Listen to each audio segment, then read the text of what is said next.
Good morning, good morning, good morning. Gosh, it's hard coming after a wonderful speaker and entertainer like Rob, but I'm gonna do my best. I wanna keep the energy up. I want you all to stay on that happiness vibe he started us with. And can I tell you what I do to start my day to make sure I stay in the happy zone? I start my, would you say coffee? That's a good one. That is a good one. Coffee is good. But I actually start my day with a gratitude practice. Science has shown when we start our day giving a little thanks for whatever is going on in our life, we end up receiving more things to be thankful for and happier for. So I want to give you a moment to think of something that you are thankful for. Maybe you'll write it down. And then I'm going to ask a few people to share. So I'll give you a few seconds. What are you thankful for today? I'll tell you, when I did my list this morning, I'm always thankful for my health, even though I'm fighting a cold, thankful for my health and peace of mind for my loved ones, thankful for my husband that was gracious enough to drive me down to Des Moines yesterday. I was thankful for the yummy burger I had at Zombie Burger last night. It was really good. I hope I can recreate it when I get home. My friend right here, what are you thankful for today? Air conditioning. Ooh, hello, hello, hello. Anybody else, what are you thankful for? Being here. Being here, I love that. That is wonderful. Okay, so carpe diem, seize the day. Now, be honest with me and show of hands, how many of you heard about carpe diem from this movie with Robin Williams, Dead Poets Society? No shame, Dead Poet. A few of you, okay, a few of you. Anybody never heard the phrase carpe diem before? Okay, a couple people. Well, carpe diem is Latin for seize the day. Seize the day. And I first learned the phrase not from Dead Poets Society, but in high school.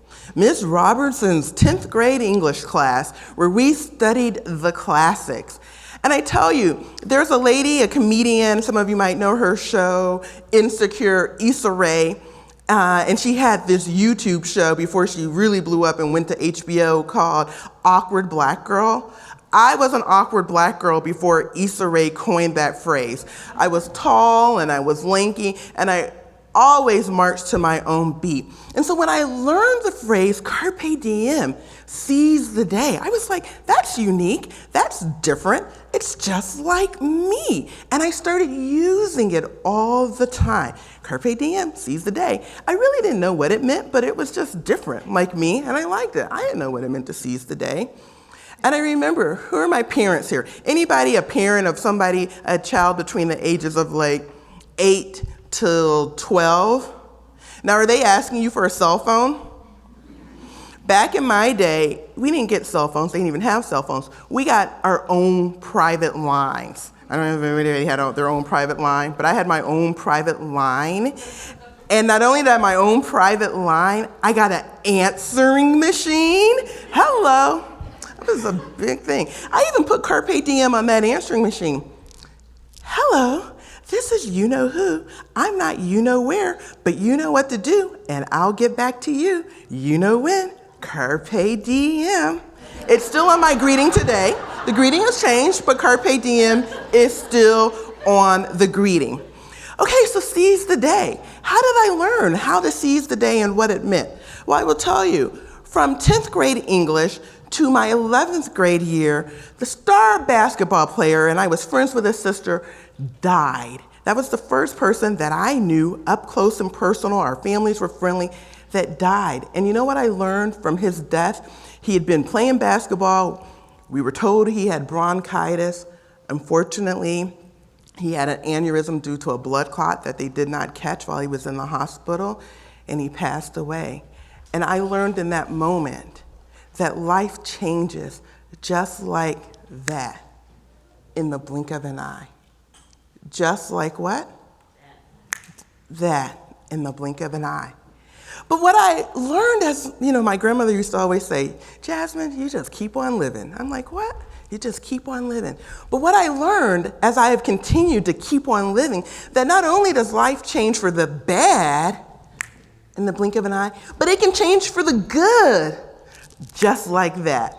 I tell you, many years ago, I was flying into Minnesota. I had just moved to Minnesota. I was in baggage claim. It was midnight. I was sitting on this little bench, and I looked at the person next to me. You ever look at the person next to you when you sit down, right? Anybody do that? I looked at the person next to me. I looked down, and they had on these really sharp cowboy boots. I was like, wow, who is this person at midnight in these cowboy boots? And then I looked up a little more, I'm doing a little body scan, trying to be, and they had this big old buckle. And I was like, whoa, is this a cowboy, a boots and a buckle? And then I did a little scan up, and then they had this crisp, starch shirt. Again, I'm all dirty, because I get dirty easily. Midnight, I'm like, oh my God, I'm sitting next to a cowboy. I tell to this fella, I say, nice boots. Change stories, years go by, he ends up marrying me 8 years ago. Life-changing, just like that in the blink of an eye. And so that's a good example of life-changing in the blink of an eye. And we all know what happened in March 2020. And I don't know how your life has changed in the blink of an eye, for the good or the bad. This week, last month, over the past 12 months. But it is inevitable that life will change in the blink of an eye. And because life will change in the blink of an eye, you know what?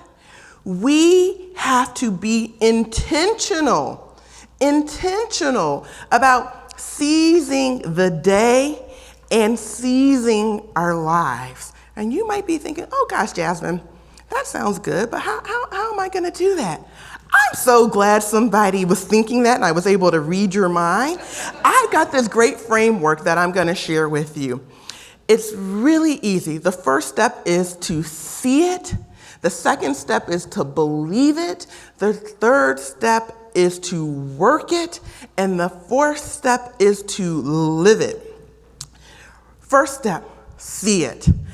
I moved to Minnesota because I had this great corporate job. I was doing sales, it was great, and then I was laid off. Anybody ever been laid off? Yeah, it kind of takes all the air out the tire. And in that moment, I realized that, gosh, Jasmine, what are you gonna do next? Everybody asked me that. And I realized that I didn't know, because I had no vision for my life. I had been accepting the status quo. I had this great job, condo downtown, company car, all of the things, but I had no vision for my life. I couldn't see anything. I was living life on autopilot, accepting the status quo as it came to me. And so in trying to figure out, gosh, Jasmine, you have this opportunity. What do you want to do next with your life? I was consulting. And I had a client that asked me a question that changed my life.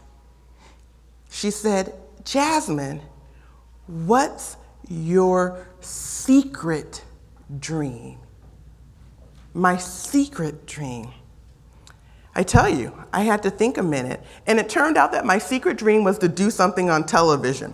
Now, how is this girl that's been in business, this black girl from Atlanta, Georgia, she's not a single size, she's not blonde, there wasn't a lot of diversity on TV in Minnesota, gonna do something on television? You know what? I had to see myself on television. I had all this memory coming back. Then I had to believe in myself and my ability. And that is really hard. It's so hard when there's like imposter syndrome. How do you think you're gonna be able to do that, Jasmine?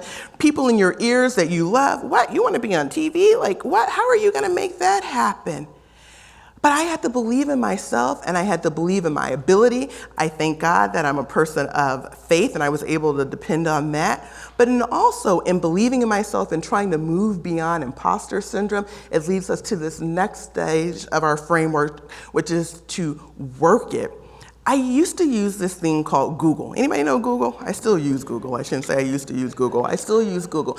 And anytime a negative thought would come in, oh my God, Jasmine, you're too big to be on TV. You know what I would do? I would Google, let me see curvy women on TV. And that would serve as my inspiration. Every next time someone would say, Jasmine, how are you gonna get on TV? You've been in business. I would Google, okay, how can you transition to a career in television from another career. So that would give me the steps and the action that I needed to work it. I used to love this show as a little girl called Fame, and it opened up with, you want fame? Well, fame costs. Right here, right now, is where you start working, not where you start paying. Fame said paying, but I say right here, right now is where you start working. And so you have to do the work. And most people don't want to do the work. They want it to come easily. We want to manifest something, right? Anybody? I'm a manifester, but I work my behind off in a manifestation. So you have to be willing to do the work every single day. Be like the little train that could. I think I can, I think I can, I will, I'm taking action. Choo choo, right? Choo choo. I like to say toot your own horn, but choo choo. And then the fourth stage is to live it. Now, yeah, you had this secret dream, you accomplished it. What's next? That's how I ended up accepting the status quo and living life on autopilot, is that I achieved everything that I wanted to achieve at a young age. You know, those little 20-something goals, I knocked those out. So by 30, I didn't have anything else to do.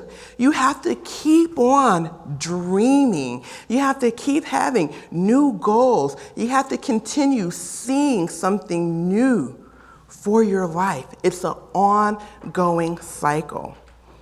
My name is Jasmine Brett Stringer. I hope that you have been inspired just a little bit to seize the day, carpe diem, and seize your life. I would love to come and speak to one of your organizations or groups. In addition to my Seize Your Life message, I speak on how you can make authentic connections, which is really networking.